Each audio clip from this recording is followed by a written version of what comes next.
já se pegou olhando a fatura do cartão e pensando como é que eu cheguei nesse valor? Ou já deixou de dormir tranquila, preocupada com o orçamento da casa? Se sim, saiba que você não está sozinha. No Brasil, o endividamento tem nome, rosto, rotina e muitas vezes carrega o peso de sonhos adiados, famílias apertadas e escolhas difíceis. Essa conversa que teremos agora é um convite à reflexão, ao acolhimento e principalmente à busca por escolhas mais conscientes, porque cuidar da saúde financeira é também cuidar da vida como um todo. Quem vai nos ajudar é a especialista em educação financeira, a Tatiana Paris. Tatiana, muito obrigada por ter vindo.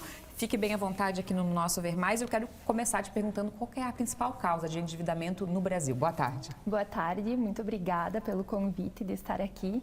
Hoje a gente percebe muito o endividamento, segundo o Serasa, o mapa da inadimplência do Serasa, um dos principais vilões do endividamento, adivinha qual será que é?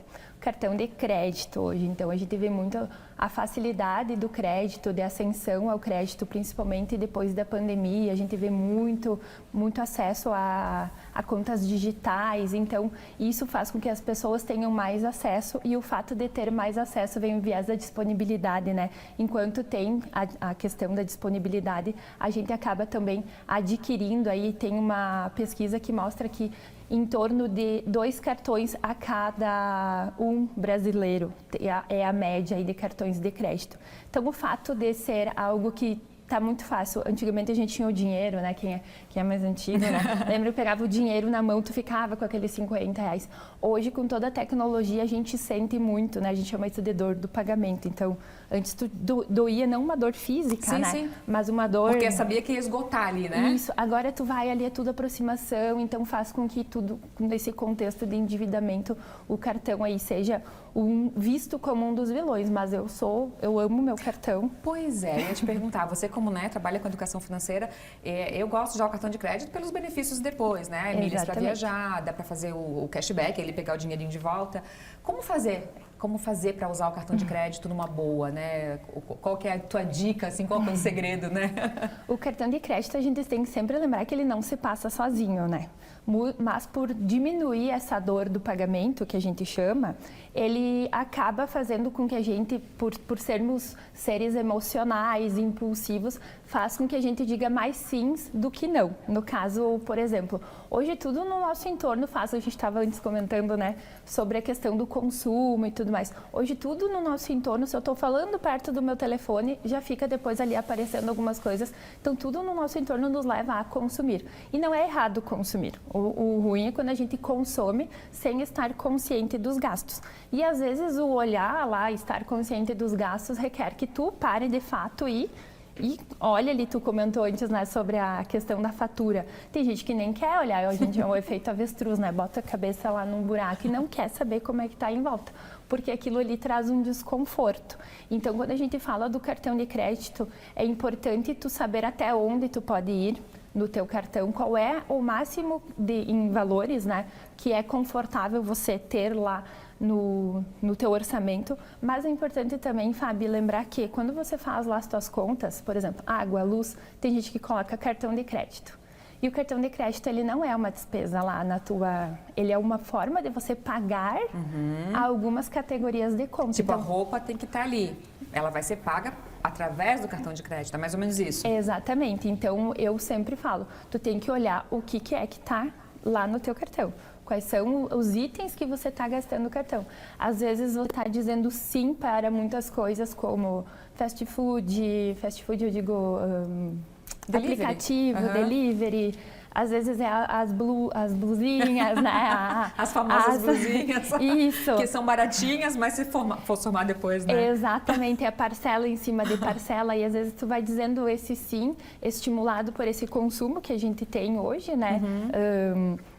Que a gente percebe, né? Tudo no nosso entorno. E quando tu vê a parcela em cima de parcela, e aí o cartão, ele acaba se tornando um vilão, mas sem querer, né? Porque... E depois do cartão, Tati, o que mais a gente pode citar rapidamente, assim? Acredito que seja usar soluções financeiras sem estar consciente. Então, por exemplo, eu gosto muito da questão, existe uma dívida boa ou uma dívida ruim? Então, uma dívida boa é aquela que vai te trazer conhecimento. Às vezes, tu vai fazer uma faculdade, é uma dívida que tu vai assumir, Sim. mas aquilo ali vai te trazer conhecimento. Ou você vai pegar um crédito para aumentar o teu patrimônio, para melhorar a tua vida, para fazer uma reforma na tua casa. Então, usar o crédito de maneira consciente está tudo certo. Agora, quando a gente pega, por exemplo, um crédito, que é uma das coisas que a gente vê, porque o cartão de crédito é uma maneira de crédito, né? Uma das coisas que a gente vê também as pessoas usando sem ter esta consciência. Então, vou dar um exemplo. Eu pego um crédito para pagar a fatura do cartão.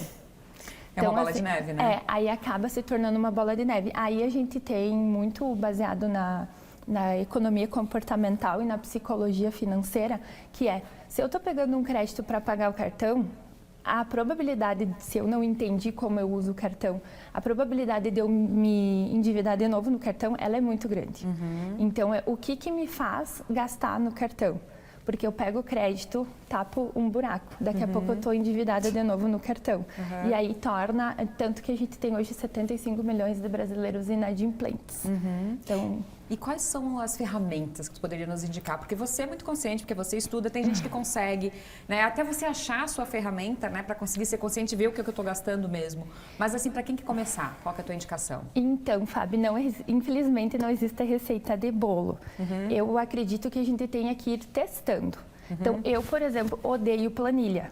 Então, se eu tiver que toda semana ter um dia da semana lá para alimentar a planilha, isso vai acabar... Não vai dar certo. Não vai dar certo. Então, a gente tem que lembrar que o cérebro ele é resistente a mudanças, né? Então, por ser resistente a mudanças, tu tem que ir testando. Eu fui já para aplicativo, fui para planilha e eu sou uma pessoa analógica. Eu gosto do caderninho. Então, as pessoas podem ir testando. E aí, no momento que tu vai testando, tu vai olhando para não se tornar, às vezes, refém, né? Eu falo, não que a planilha não funcione, ela super funciona. Tanto que a gente tem uma lá no @Sicredi Região da Produção, só ir lá no nosso Instagram e tá lá nos nossos stories hoje uma planilha gratuita para o pessoal que está aqui nos assistindo.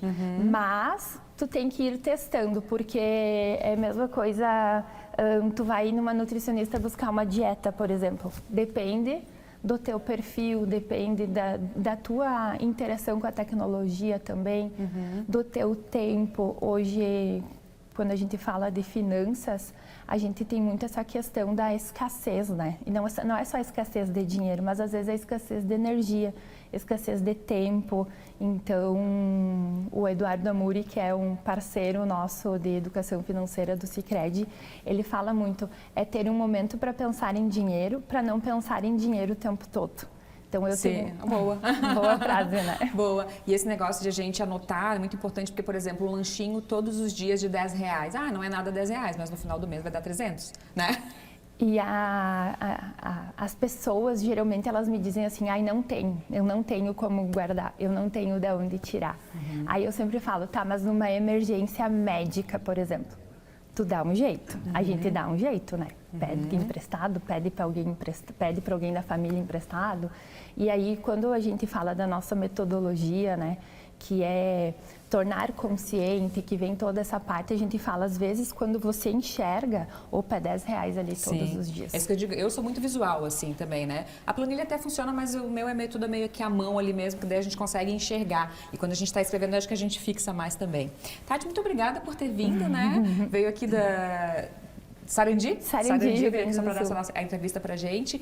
Volte outras vezes, que é muito importante falar sobre esse assunto. Voltarei, muito obrigada. Até a próxima.